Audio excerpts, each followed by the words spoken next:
एक बार एक बौद्ध भिक्षु को देखकर एक सम्राट बहुत प्रभावित हुए। जब भी सम्राट घोड़े पर राज्य में जाता, वह रोज उस भिक्षु को देखता। वह भिक्षु एक पेड़ के नीचे आनंद से बैठा रहता था। कभी बांसुरी बजाता, कभी नाचता, कभी गुनगुनाकर गाता था, कभी कभी चुपचाप आकाश के तारों को देखता रहता था।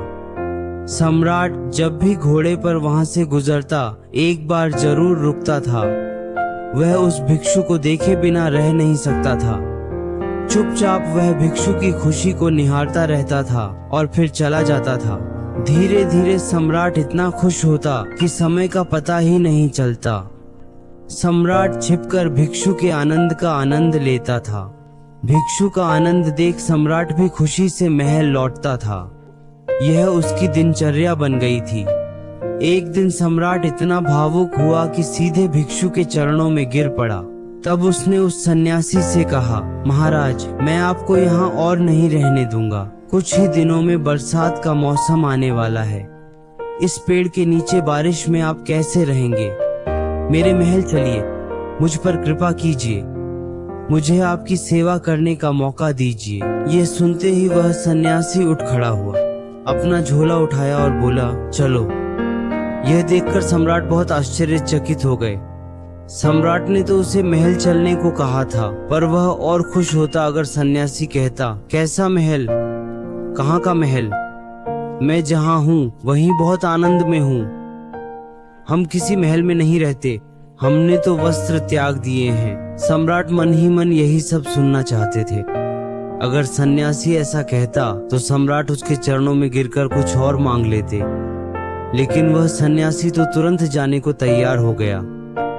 तब सम्राट थोड़ा चिंतित हो गए। वे सोचते हैं, क्या मैंने कोई गलती की? क्या यह व्यक्ति मुझसे कोई चालाकी कर रहा है? क्या वह मेरे महल में आने का मौका ढूंढ रहा था? क्या बांसुरी बजाना, आनंद करना, नाचना मुझे फंसाने की चाल थी? मैं बस इसी चक्कर में पड़ गया। सम्राट सोचते हैं कि अब कुछ नहीं किया जा सकता। उन्हें एक मौका मिला। वह तो दिव्य बांसुरी बजा रहा था, नाच गा रहा था, आनंद से भोजन कर रहा था।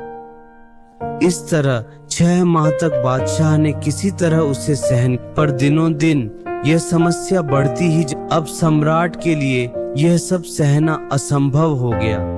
एक दिन सम्राट बोले, हे महाराज, मेरे पास आपके लिए एक निवेदन है। क्या आप बता सकते हैं कि अब आप और मेरे बीच क्या अंतर है? सन्यासी बोले, अंतर जानना चाहते हो? सम्राट बोले, हाँ महाराज। सन्यासी बोले, तुम पिछले 6 माह से क्यों व्याकुल थे?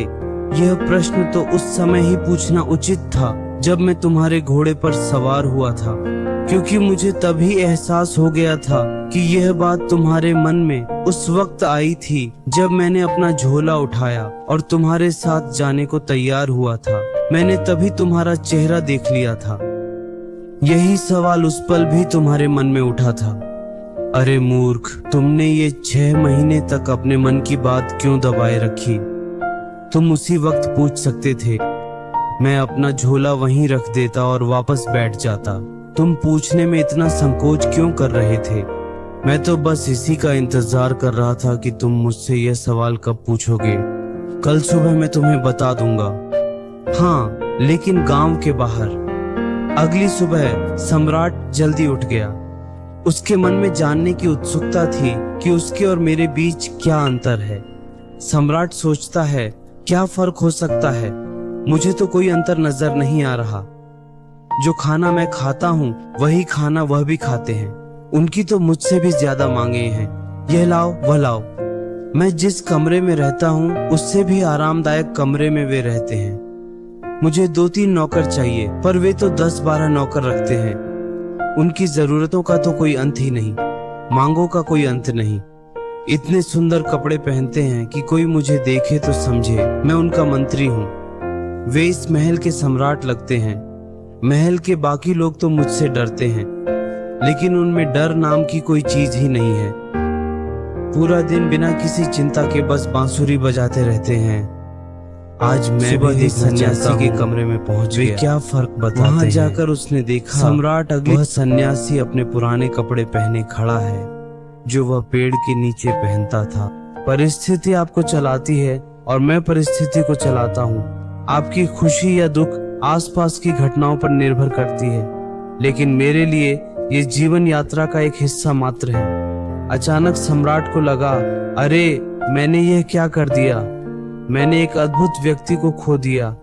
6 महीने तक उनके साथ सत्संग नहीं कर पाया और सत्संग दूंगा भी कैसे।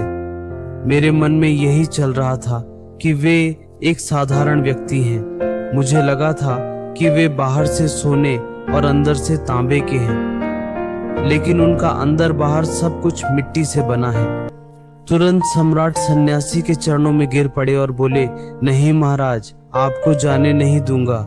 सन्यासी बोले, देखो मुझे कोई समस्या नहीं है, मैं फिर से आपके महल में आ सकता हूँ, लेकिन फिर आपको ही समस्या होगी। ये सुनकर सम्राट ने सोचा, अरे ये सन्यासी तो बहुत आसानी से मान गए। सन्यासी ने सम्राट के चेहरे को गौर से देखा और कहा, नहीं, मैं अब नहीं आऊंगा। तुम्हारे मन में फिर वही विचार उठेगा और तुम फिर से चिंता में पड़ जाओगे। मेरे बारे में क्या, मैं तो एक सन्यासी हूँ।